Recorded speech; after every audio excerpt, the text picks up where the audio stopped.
kita menggunakan kanal 1 itu sinusoid di kanal 1. Kalau sinusoid kita lihat dengan kopling AC nggak ada masalah, nggak ada bedanya. Tapi untuk kanal 2 itu sudah DC, sudah diarahkan. Jadi nanti bentuknya seperti itu. Tentunya kita akan melihat dengan kanal 2 itu harus menggunakan kopling DC. Jadi nanti Anda bisa membaca dengan lebih benar. Kalau dengan kopling DC, maka nolnya akan di sini, nolnya. Tetapi kalau kopling ini jadi ini kopling DC. Tetapi kalau dia kopling AC, nanti titik nolnya akan bergeser. Dia akan nolnya akan sehingga ini kopling AC ya. Kalau kopling AC dia menjadi gitu, yaitu dari titik nolnya menjadi bergeser ke nilai rata-ratanya. Ini kalau kopling AC. Kemudian kita akan menggunakan supaya gambarnya tetap tampak diam, maka kita akan menggunakan sinyal trigger. Anda bisa memilih dari kanal 1, yaitu sinyal input ini, atau nanti sinyal trigger kita bisa pilih line. Apa itu line? Kalau nanti di menu di oscilloscope itu ada trigger source, jadi tulisan trigger source. Biasanya trigger source itu ada satu tuh channel 1, 2 channel 2, kemudian ketiga itu line, keempat itu eksternal misalnya ya. Nah, line itu apa? Line itu dia akan mengambil sinyal sinkronisasinya dari jala-jala listrik yang di power supply-nya. Jadi hasilnya akan sama dengan kanal 1 karena ini pun sumber tegangan ini berasal dari jala-jala listrik. Ini akan membuat gambarnya pasti bisa diam, bisa tidak bergerak ya. Jadi kalau tidak nanti bisa bergerak gambarnya. Oke. Di sini nanti Anda melihat gelombangnya tentunya akan dilihat dua-duanya. Jadi nanti Anda akan melihat gelombang outputnya, nanti gelombang inputnya nanti akan seperti itu ya. Anda bisa amati seperti itu. Berikutnya, Anda juga bisa mengamati pengamatan karakteristik transfer tegangan, voltage transfer karakteristik, berarti kita mau menggambarkan V output terhadap V input gitu ya. Nah, kita akan sambungkan sama dengan kasus tadi, kanal X di titik itu dan kanal Y di titik itu. Nah, dalam kasus ini Anda harus menggunakan kopling DC untuk kedua kanal itu. Ya, jadi sehingga nanti titik originnya akan menjadi benar, titik 0,0-nya akan benar. Nah, oke, hasilnya tentunya nanti Anda akan punya lihat garis yang seperti itu. Kalau Anda melakukan praktikum ini dengan benar. Kemudian kita akan mengamati tegangan output DC. Jadi kanal input, kanal outputnya tetap sama, kita ukurkan. Perhatikan karena kita mau mengamati tegangan output, maka DC, maka koplingnya harus DC. Kalau tidak nanti pengamatan kita menjadi salah. Jadi yang kita lakukan adalah mengukur. Tentunya ini kalau sudah menggunakan filter, jadi sudah ada filternya, kita akan memperoleh bentuk yang berundak seperti itu. Dengan DC koplingnya akan ada di sini 0 volt, kemudian nanti ini Anda bisa lihat nilai rata-ratanya itu sebagai tegangan DC-nya. Itu yang harus Anda amati pada praktikum ini. Selanjutnya kita akan mengukur riaknya. Jadi kita hanya mengukur, ini sama, cara mengukur rangkaiannya nggak berbeda. Kita akan mengukur riaknya saja. Nah, riak ini nilainya berkisar antara kalau nanti nilai DC ini berkisar sekitar 15 volt seingat saya. Nah, riak ini tergantung pada nilai R dan C-nya ya. Nah, apabila nilai RC-nya besar, maka riak ini menjadi sangat kecil. Misalnya riak ini nilainya adalah 0,1 volt. Anda bayangkan kalau menggunakan kopling DC, maka 0 voltnya di sini, ini 15 volt, kemudian ini ada riak 0,1 volt. Di osiloskop Anda akan harus, osiloskop itu hanya seingat saya ke atas itu ada 1, 2, 3, 4, 5 div gitu seingat saya ya, dibagi 5 kotak gitu. Nanti nolnya di tengah situ gitu ya. Nah, pada osiloskop itu kalau Anda menggunakan 15 volt misalnya, maka Anda perlu menggunakan skala sekitar 5 volt per div. Ya, jadi berarti ini 5, kalau ini 0 berarti ini 5, 10, 15. Maka ini gambarnya akan ada di garis ketiga dari bawah situ ya. Tuh. Kalau Anda geser nolnya ke bawah, maaf saya ganti warna lain. Osiloskop memungkinkan kita menggeser skala nolnya, kita pindahkan ke bawah gitu ya.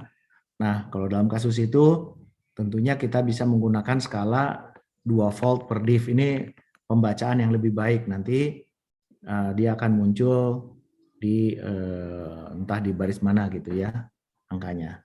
Nah, tetapi kalau kita bayangkan ripple itu adalah 0,1 volt. Kalau Anda menggunakan skala ini, maka tegangan ripple itu tidak bisa terbaca. Kita bayangkan 0,1 volt kita baca dalam satu kotak kira-kira ini 2 volt per div. Ya 0,1 itu adalah 1/20 dari kotak ini. Kita sangat sukar untuk membacanya. Nah, untuk kasus itu maka kita menggunakan kopling AC. Jadi dengan kopling AC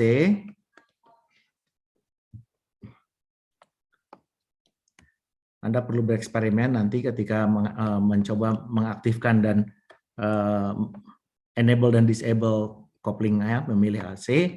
Tadi kalau misalnya kita punya gelombang ripple itu, dia akan dibuang nilai DC-nya, nilai rata-ratanya dibuang, kemudian akan muncul ripple di sekitar tengah.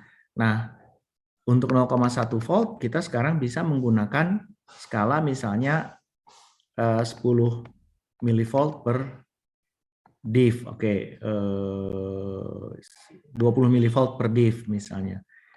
Ya, berarti dia bisa 5 kotak ya. Kita bisa melihat ripple-nya gitu. Nah, ini sangat penting untuk membiasakan kapan kita menggunakan kopling AC dan kapan kita menggunakan kopling DC. Oke. Kemudian rangkaian berikutnya kita akan melakukan pengamatan arus dioda. Oke, pengamatan arus dioda ini jangan lupa di osiloskop kita hanya bisa mengukur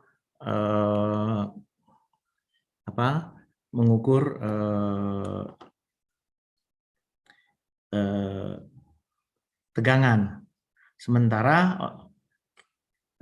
kita mengukur arus dioda.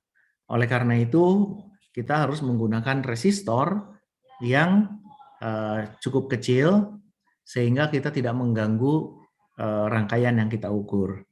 Dalam hal ini kita tempatkan seperti ini resistornya, kemudian rangkaian pengukurannya, kanal X di sana, ground-nya di bawah, kemudian maaf, ini bukan kanal X, ini harusnya kanal 1 dan kanal 2. Saya salah. Kanal 1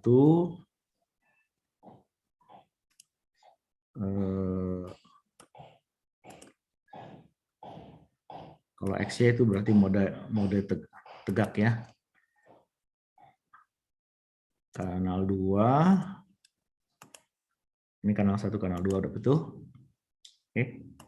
Jadi kita menggunakan kanal 1 dan kanal 2 seperti ini.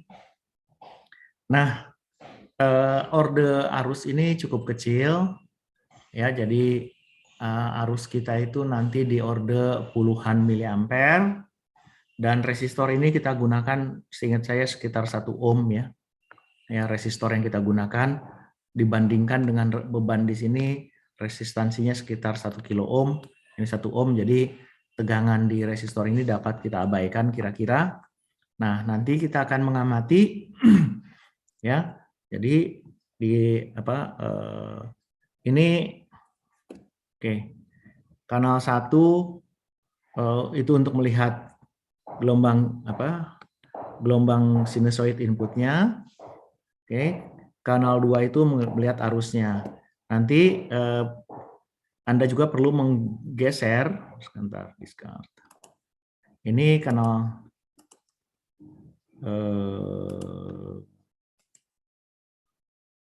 sebentar, saya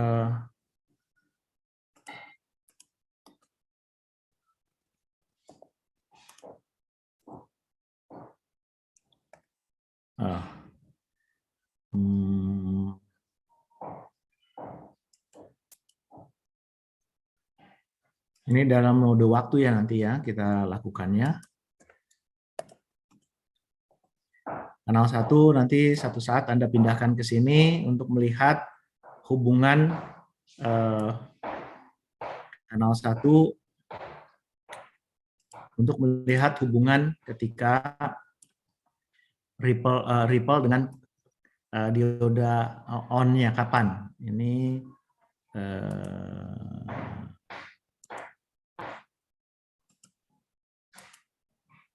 oke, jadi ini kanal 1 ini A, ini kanal 1B.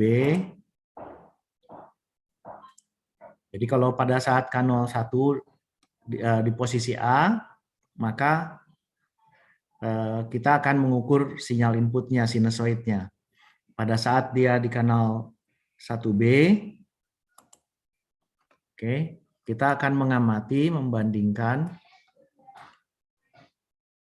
Jadi di kanal B ini, kita akan melihat nanti kapan, maaf gambarnya nggak terlalu bagus.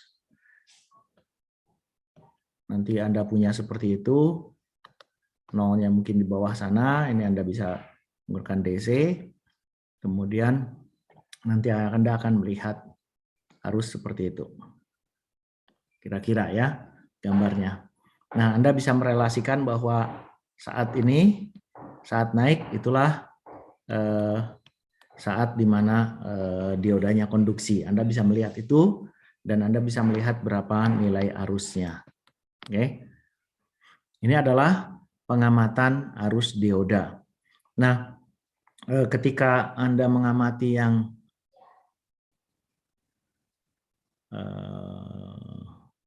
riak ini, ya, kita akan mencoba dengan sekurangnya 2 pasangan nilai RC yang berbeda, gitu ya. Jadi ada RC, Anda perlu melakukannya dengan sekurangnya 2 nilai RC yang berbeda. Ketika dulu biasanya kita menggunakan 3R, 3C dicoba semua gitu ya. Nah, itu bisa dilakukan juga di kitnya, tapi Anda diharapkan sekurangnya harus ada 2R dan 2R kali C yang berbeda supaya Anda bisa melihat pengaruh nilai RC itu terhadap riaknya. Jadi ini VR-nya ya. V-riaknya, V-ripple-nya, ini akan dipengaruhi oleh nilai RC atau konstanta waktunya. Dan itu Anda perlu melihat hubungan berapa besar hubungan tegangan ripple terhadap RC-nya, gitu ya.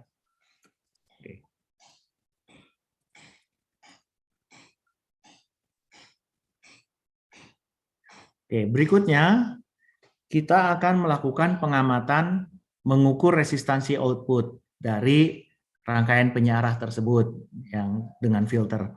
Saya mulai dengan konsep umum mengukur resistansi output itu seperti apa. Kalau ini adalah sebuah rangkaian, ya, ada rangkaian ini saya gantikan dengan Thevenin-nya. Di sini seperti itu. Dan saya ingin mengetahui rangkaian ini resistansi kesetaraan nilai ekivalen dari resistansi Thevenin-nya berapa. Apa yang saya lakukan pertama adalah saya menggunakan voltmeter atau menggunakan osiloskop. Kalau AC itu bisa pakai osiloskop. Kemudian saya baca. Tentunya karena beban terbuka seperti ini, arus 0 harusnya sama dengan 0, maka tegangan yang terbaca ini V sama dengan Vs, berarti sama dengan sumber sinyalnya. Kemudian yang berikutnya, dengan rangkaian sama, saya berikan Rx variabel. Saya yang bisa diubah-ubah di lab itu nanti Anda punya resistor yang bisa dijejer seperti itu. Ini ada tombolnya.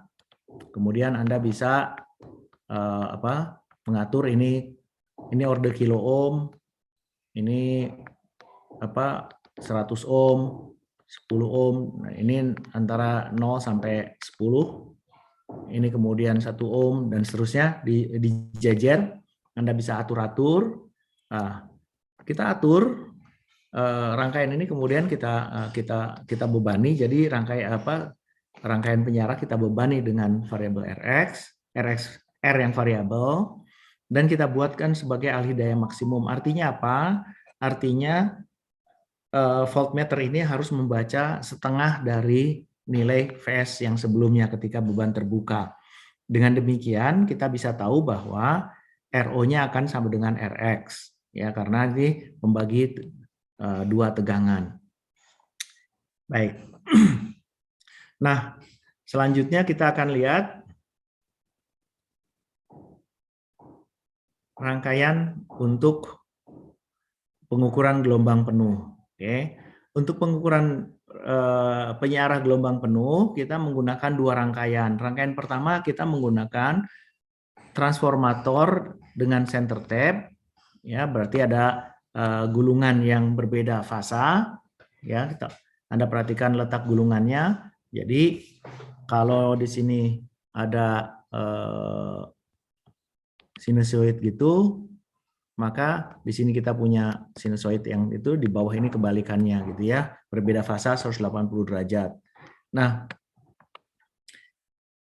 yang pertama tentunya kita akan mengamati fungsi waktu antara sinyal input dan output. Tentu sinyal output dengan mudah kita ukur, kita gunakan kanal 2 pada sinyal output situ.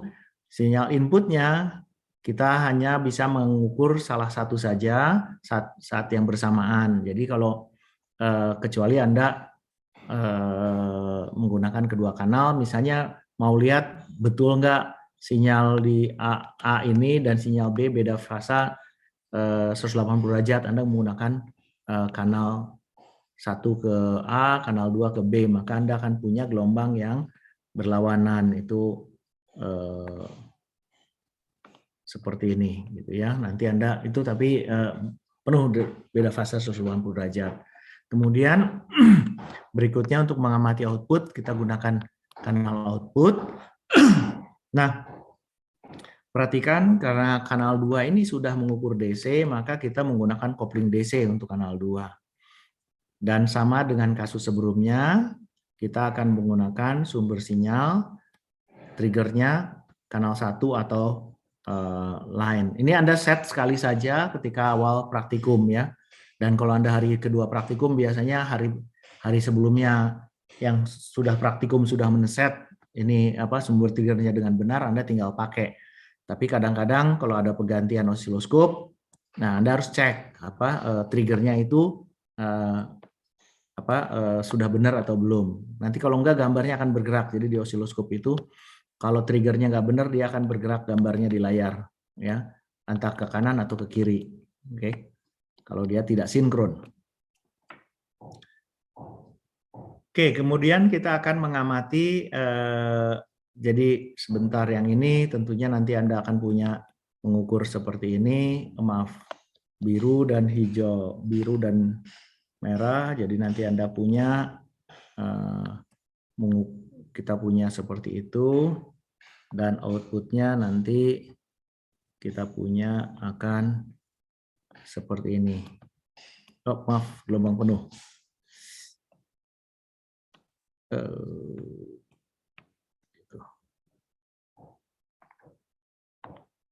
Ini Anda akan punya pengamatan yang kira-kira bentuknya seperti itu. Ya. Kemudian kalau kita mau mengamati karakteristik transfer tegangan XY, maka sebentar sebelum saya lupa, langkah yang saya sebutkan dalam kuliah itulah langkah yang harus Anda lakukan di lab ya. Jadi mungkin saja petunjuknya ada kesalahan, ada terlewat atau segala macam, tapi yang saya sampaikan di kuliah harus Anda lakukan ya. Jadi Anda yakinkan Anda mencatat apa yang harus dilakukan walaupun nanti ada petunjuk praktikum.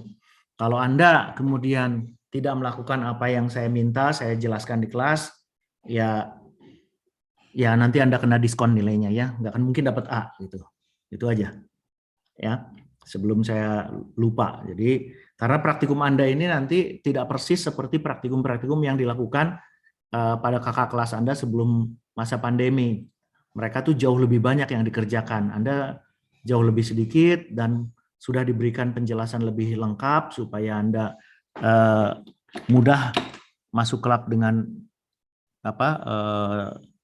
dengan lebih siap karena penjelasan-penjelasannya. Jadi harapannya Anda melakukan dengan penuh apa yang saya sampaikan. Oke. Berikutnya kita lihat mau mengamati persamaan karakteristik transfer tegangan. Oke. Nanti Anda menggunakan mode XY. Jadi nanti ada XY. Ini kalau mode XY ini bukan kanal X dan kanal Y. Berarti ini adalah bukan kanal 1, kanal X, dan ini kanal Y. Save. Nanti saya upload PowerPoint ini di Adonex atau di MS Teams ya. Nah, tentunya Anda akan menggunakan kanal X dan kanal Y. Nanti apa yang Anda akan peroleh ini nanti ada kurva seperti ini. Ini garis lurus dan ini garis lurus gitu ya. Ini yang diharapkan. Sekali lagi, kopling DC harus semua kanal input harus dalam keadaan DC. Kalau tidak, nanti gambar Anda akan bergeser. Misalnya kanal Y ini Anda menggunakan AC gitu ya. Jadi nanti yang terjadi adalah gambar Anda itu nolnya jadi bergeser. Jadi nanti akan di sini gambarnya gitu. Ya, jadi itu harus dibiasakan melihat, kita sedang melihat DC berarti koplingnya harus DC. Kalau kita hanya melihat ripple AC-nya saja, sinyal kecil yang berubah, maka kita harus menggunakan kopling AC.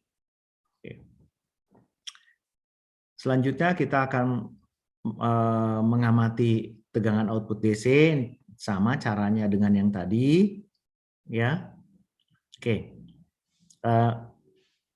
Kita punya kanal 1 dan kanal 2. Di kanal 1 kita gunakan di output trafonya. Kemudian kanal 2 di bagian bebannya.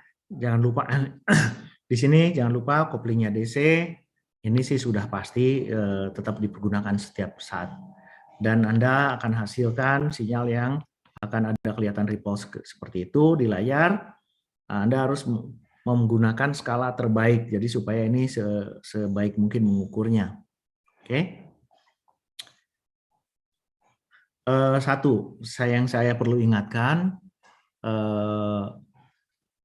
kalau soal trigger ini, soal kopling ini, ya, osiloskop itu punya auto set, osiloskop digital. Anda pakai auto set ini tidak akan mempengaruhi kopling, ya. Jadi Anda harus harus cek karena kopling itu bukan besaran yang diatur oleh auto set. Ya, dia nggak tahu kita sedang mengukur ripple atau mengukur DC, itu harus kita yang memberitahu ya. Jadi supaya jangan salah nanti kalau Anda sedang praktikum. Oke, ini untuk mengukur. Jadi ini untuk mengukur tegangan DC-nya. Anda lihat seperti itu. Oh, sebelum saya lupa, kalau mengukur tegangan DC ada dua. Anda lakukan dengan menggunakan voltmeter dan menggunakan osiloskop. Jadi saya Sebelum saya lupa mengukur, mana mengukur yang di atas.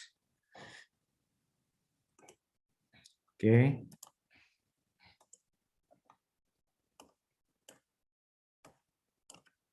Pengukuran dilakukan dengan membaca pada layar osiloskop dan dengan voltmeter.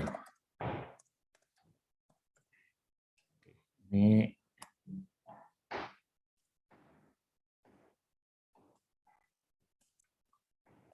ya, jadi nanti Anda harus lakukan itu ya. Oke, jadi tadi yang mengukur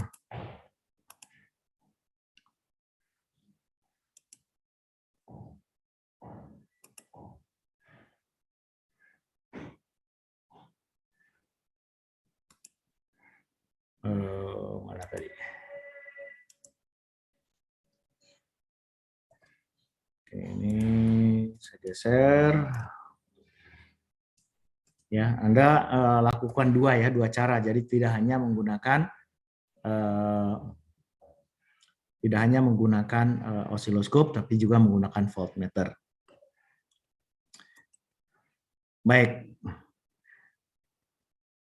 Berikutnya kita akan mengamati ripple, tegangan ripple.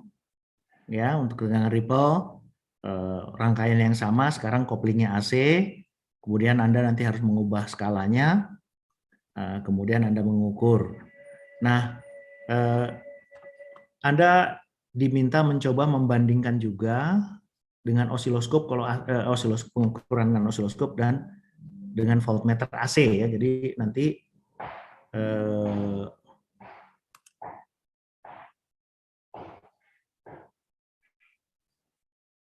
saya sambil kerjakan di sini. Oke.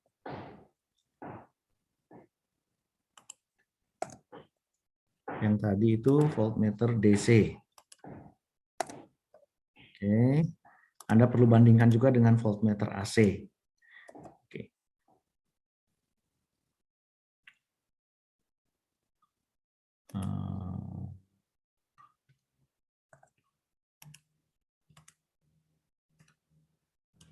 Jadi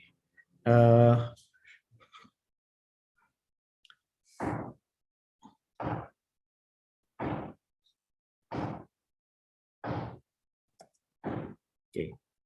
Berikutnya adalah pengukuran arus dioda.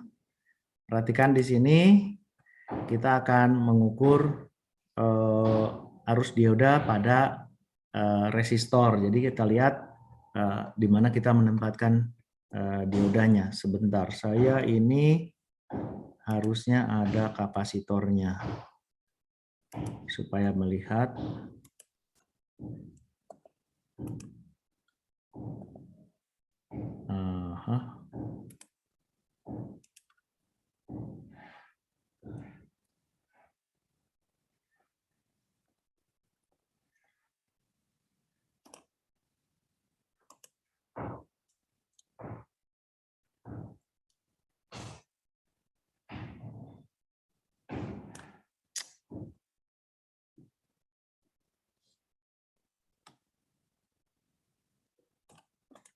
Oke, jadi kita akan lakukan seperti ini. Perhatikan nanti kita akan, karena inputnya itu sebetulnya kan ada dua ya, dua bagian. Maaf, jangan di tempat ini. Ya, salah. Ada dua bagian, ada di kanal itu dan bawah. Jadi kita hanya melihat, mengamati untuk arus dioda itu sebetulnya mengamati kedua arus D1 dan D2 sekaligus, karena ngukurnya di resistor ini. Jadi nanti kalau Anda punya gelombang sinusoid di situ, nanti Anda akan melihat sebetulnya nih lebih baik kalau ini di kanal SCART. Maaf, ini di kanal grup.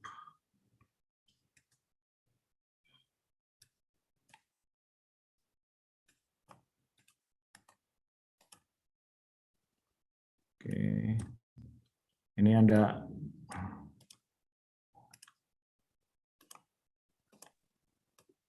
pengamatinya di sini.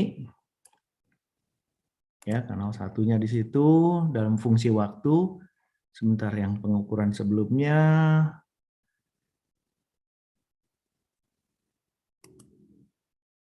Oh, ini ada kanal 1A, kanal 1B. Oke. Ini untuk yang searah. Ya, maaf, kita lakukan yang setengah gelombang. Anda coba ngukurnya bisa di titik ini, bisa di sini. Tentunya kalau di bagian A, Anda hanya akan melihat, Anda tidak melihat persisnya kapan terjadinya, apa hubungan arus ini dengan ripple, ya. Kalau dilakukan seperti ini. Jadi kalau di kanal 1B nanti kita akan punya ripple, nggak bagus. Dan nanti Anda bisa melihat bahwa arusnya hanya pada saat tegangan naik.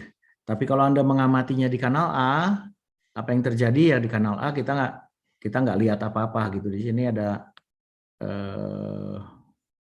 sinusoid gitu ya. Ini entah si arus itu tidak teramati, entah apa hubungannya dengan ripple ya. Jadi harus kita perhatikan itu.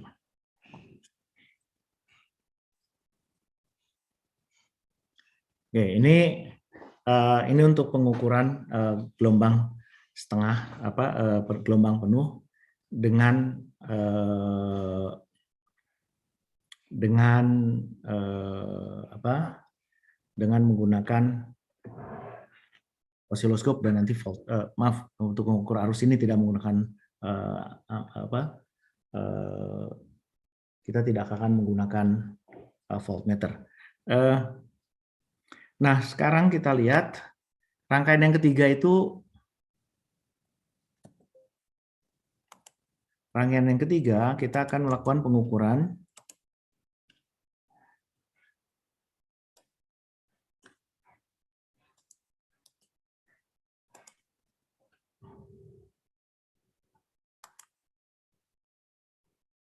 gelombang penuh di sini menggunakan dioda, rangkaian jembatan dioda dengan jembatan dioda.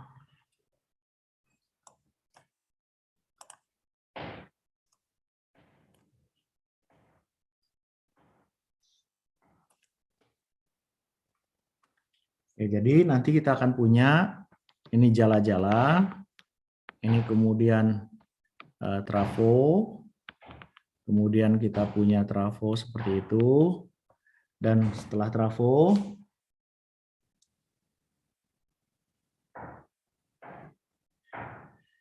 kita akan punya dioda jembatan. Jadi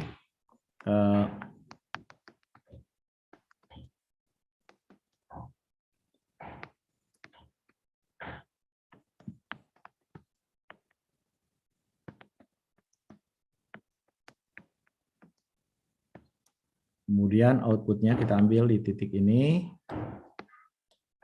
nanti resistornya di sini. Oke. Sekarang saya akan tuliskan di sini simbol A, B, C, D. Tentunya nanti C ini akan menjadi ground dari DC-nya. Nah, baik. Sekarang saya mau akademik, saya lihat daftar hadir dulu. Saya coba lihat daftar hadir.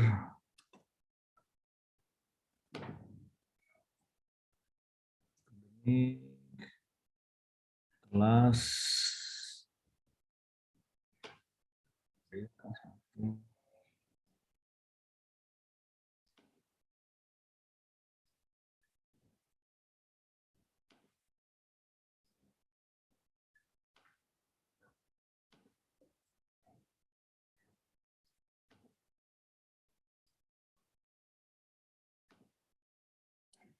Baik, saya mau tanya Prabowo. Prabowo? Iya, Pak. Oke. Kalau saya mau melihat mengukur ripple tegangan V output ini. Oke. Dari yang tadi, apa yang harus saya lakukan? Kemana letak probe osiloskop itu saya harus tempatkan?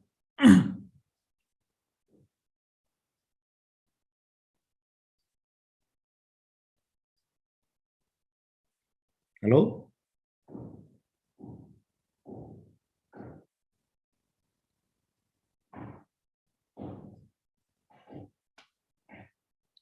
Mungkin bisa cek melalui Note D ataupun C, Pak. Di mana? Di Note C dan D. Di Note C mengukur apa?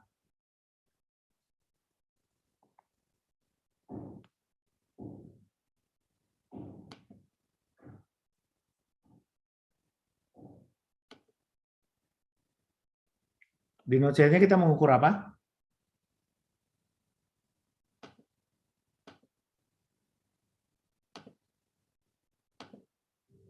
Tegangan, Pak. Ground-nya nanti di mana?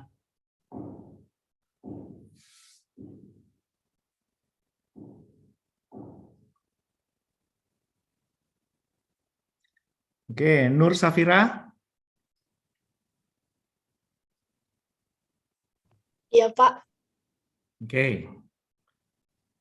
Kalau saya mau melihat tegangan ripple, oke, saya harus menempatkan probe osiloskop saya pada simbol mana?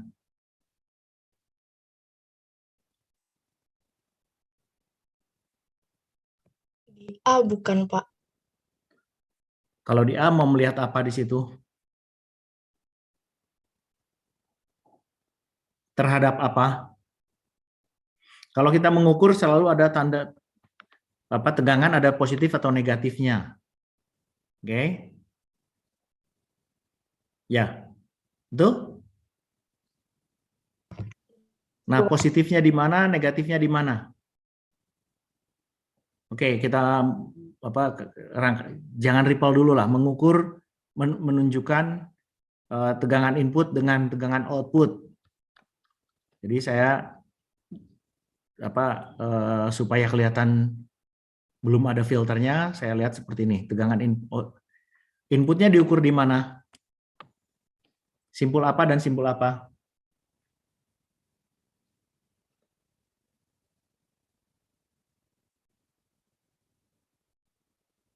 Hilman Zaki?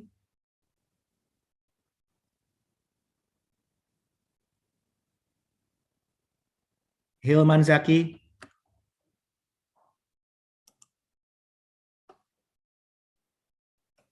Oke, saya mau mengukur, melihat penyerahannya gelombang, mau membuktikan ini penyerahannya gelombang penuh. Saya mau lihat inputnya dan saya mau lihat outputnya. Di mana letak osiloskop saya harus sambungkan.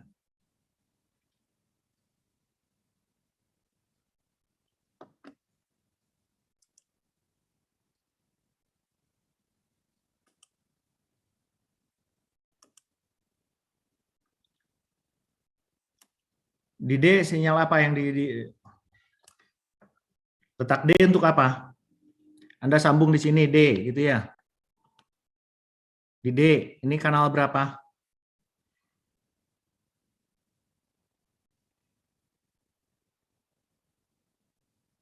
Yang D itu Anda mau kasih probe kanal berapa?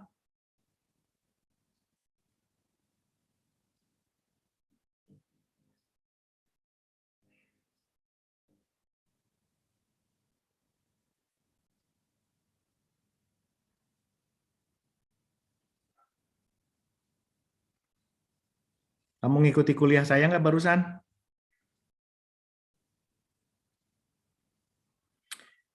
Oke, aduh, ini orang-orang ternyata tidak mengikuti kuliah dengan benar. Anda entah apa yang sedang Anda lakukan, saya nggak tahu. Rafael, Rafael, Ya, iya Pak, halo.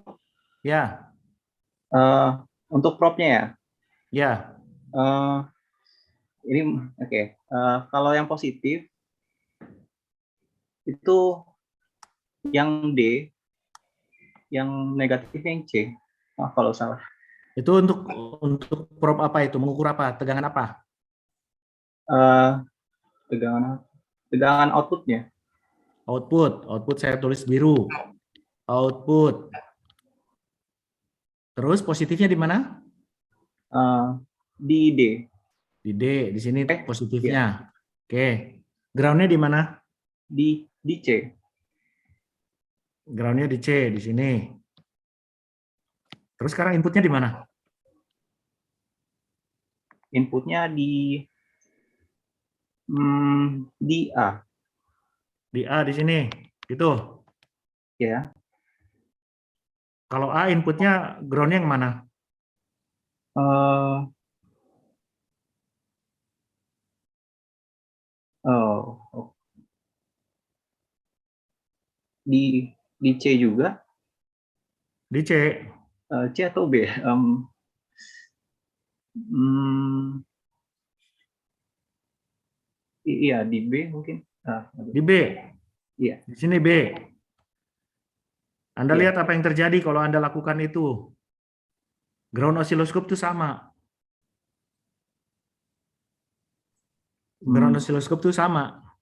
Oh, Nggak ada bedanya yang prop A dan prop B. Kalau begitu kalau saya pasang seperti itu apa yang terjadi?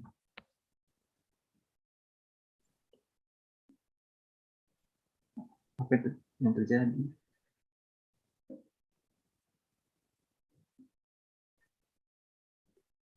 Oh, Oke. eh, ini minggu kemarin. Ya udah nggak apa-apa. Setidaknya Aduh. kamu memperhatikan, berpikir. Ikhwan Ramadhani. Ikhwan, Ya Pak, gimana kamu? eh untuk mengukur tegangan input output atau yang ripple, Pak? Yang input dan output saya sedang mengamati bahwa ini penyerah gelombang penuh. Inputnya harusnya sinusoid, outputnya itu harus bentuknya sinusoid yang sudah diindikasi nilai mutlak.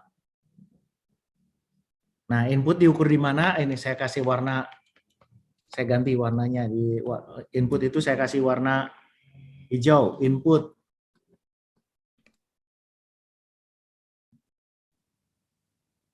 Oke, menurut saya Pak, inputnya ada di not A, Pak. Di A, positifnya di Ya, A. ya posisinya di A. Groundnya di mana? Groundnya itu ada di B. Di B. Terus bisa nggak diukur barengan antara input dan output?